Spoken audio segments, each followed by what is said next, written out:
Caitlin Clark under fire for actions in Fever loss. Caitlin Clark had a chance to push the Indiana Fever to a win over the New York Liberty, but was stripped of the ball on the game's final play, and her protests to referees that she was fouled went unanswered. The loss dropped the Fever to 2-2 on the season, and the game's final play led to some criticism of Clark. The Fever star had a heated reaction to the no call, believing that Liberty guard Natasha Cloud fouled her as she knocked the ball loose before Clark could get off a final shot. After the game, Fever coach Stephanie White called out referees for missing what she thought was a clear foul. "I thought it was egregious, honestly. I thought it was obvious," White said. But Clark faced her own criticism. CBS News New York sports anchor and reporter Steve Overmyer claimed that Clark embellished the contact like she got hit by a sniper and concluded that there was no foul on the play. On the final play, Natasha Cloud comes up with the game-winning steal. "Was it a foul? Take a closer look," Overmyer said. "She got all ball. Clark tried to sell it like she got hit by a sniper, but there was no foul, no call." Clark has generated controversy on the court, with many Fever fans claiming that she takes an inordinate number of hard fouls.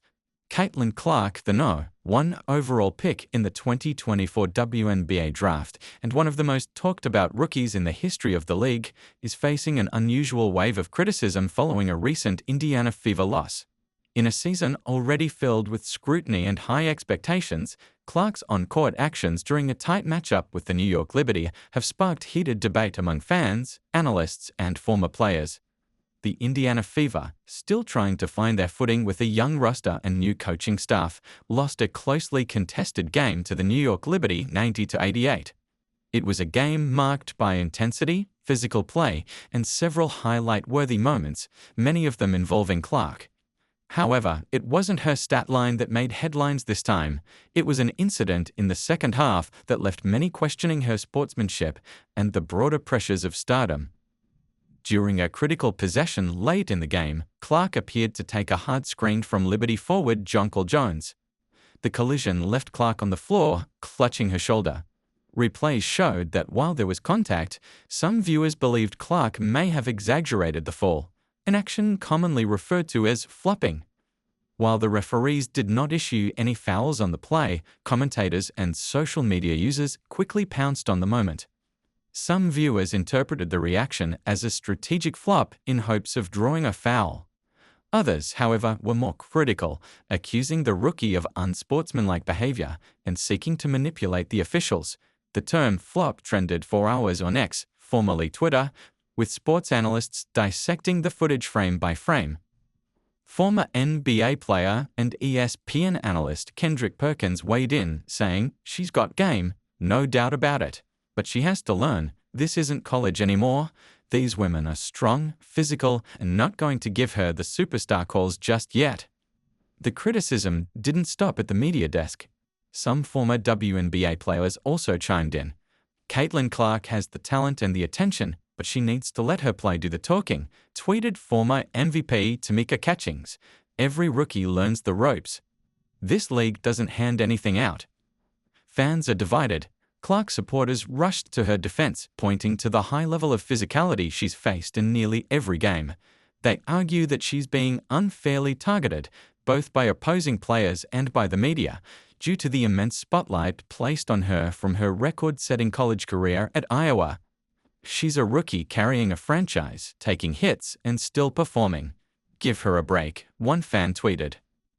Clark, who finished the game with 21 points, 7 assists, and 5 rebounds, declined to address the incident in her post-game interview, instead focusing on her team's need to improve and find chemistry. "We're learning, we're growing. We just have to keep grinding and trusting each other," she said. "Talking," tweeted former Tamika Catchings. "Every rookie learns the ropes. This league doesn't hand anything out." Fans are divided.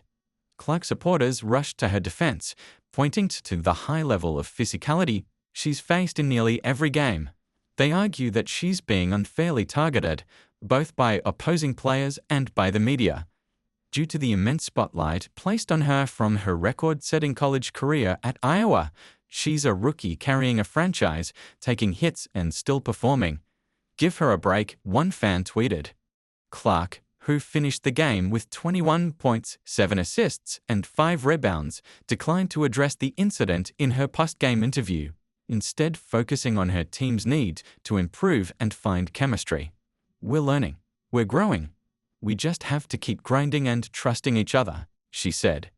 Fever head coach Christy Sides also brushed off the controversy, stating, "Caitlin's a competitor. She plays hard. That's what we want from all our players. We'll go back, review the film, and keep pushing forward." Meanwhile, the wnba has not issued any formal statements regarding the incident, and no fines or disciplinary actions are expected. Still, the moment has reignited long-standing discussions about gendered expectations in sports, particularly how female athletes are judged for the same behaviors, often overlooked or even praised in male counterparts.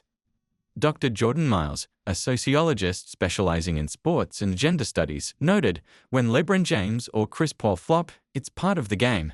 When Caitlin Clark does something remotely similar, it's labeled as drama." This double standard continues to challenge female athletes across all sports. The incident also calls attention to the unique pressures facing Clark this season. As the face of the Fever franchise and arguably the new face of the league, her every move is magnified. Her record-breaking college career and the media frenzy surrounding her wnba debut have brought millions of new eyes to the league, but also a higher level of scrutiny than most rookies endure. The wnba, in the midst of a significant rise in popularity and viewership, is banking on stars like Clark to grow the league's profile. With that visibility, however, comes the burden of representation, a pressure that often gets lost in the headlines and highlight reels. Despite the criticism, Clark's performance remains strong. She ranks among league leaders in assists and has repeatedly demonstrated the vision, shooting range, and leadership that made her a generational prospect. Her jersey remains the top seller in the league, and arenas continue to sell out when she plays. "She's going to be fine," said Diana Taurasi, wnba legend and veteran of many media storms. "She's just getting a taste of what it means to be great. This league doesn't go easy on anyone, especially not the ones with the spotlight. But if anyone can handle it, it's her." As the Fever look ahead to their next game, the debate surrounding Clark is likely to follow. For now, she remains focused on her team's progress and the long road ahead in her professional career. If anything, the recent controversy has only heightened interest in Caitlin Clark's journey, a testament to her status as both a star in the making and a lightning rod for the evolving conversation around women's sports.